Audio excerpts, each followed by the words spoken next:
And we begin with breaking news in the Preston Lord murder case. One of the 7 defendants charged in the teen's death pleads guilty today. 12 News journalist Bianca Bono is live from the courthouse. And Bianca, what happened?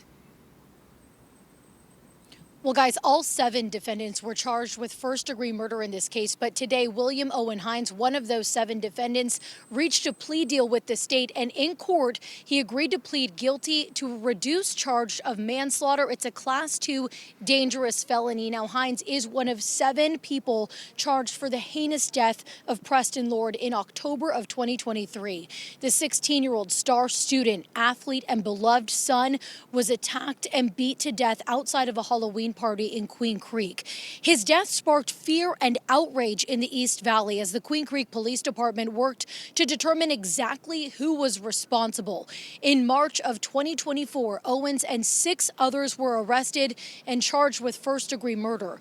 Today, Hines' defense team admitted that Hines participated in the group beating of Preston Lord, which involved multiple accomplices, they said, confessing that Hines kicked the 16-year-old while he was on the ground at least one time. After Hines changed his plea to guilty, Hines himself spoke out, apologizing to Preston Lord's family, saying he's committed to becoming a better person while behind bars. After Hines spoke, it was incredibly emotional as Preston Lord's mother addressed the court. Take a listen.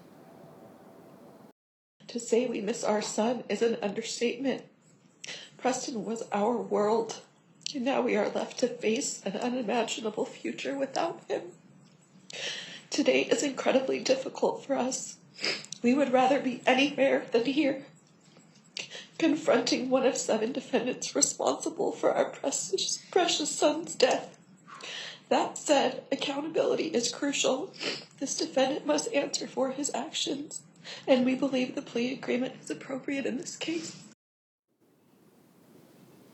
And Hines will be sentenced for Preston Lord's murder on May 2nd, and he will face between 10.5 to 21 years.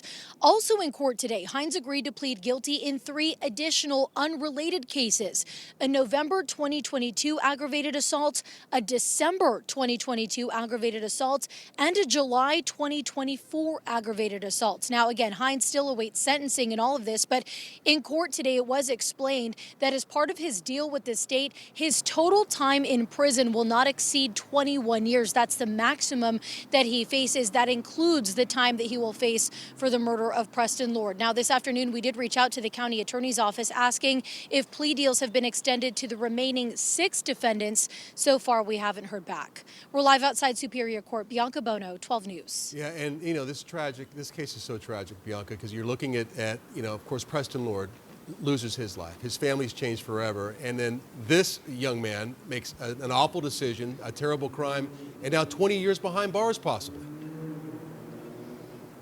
It's really a tragedy all around, involving every young person that's involved in this case. But I just, I think back to October of 2023 and the following months after that, just seeing how Preston Lord's death deeply impacted the East Valley community, from parents who saw their own children in Preston Lord to his friends who were dealing with this unimaginable grief at such a young age. All around, just such a tragedy. And, for his family to have to go through now this long drawn out court process. Obviously today almost wrapped up with one of 7 defendants, but they still have to go through this with all 6 others. Troy. Yeah. All right. Bianca, thank you.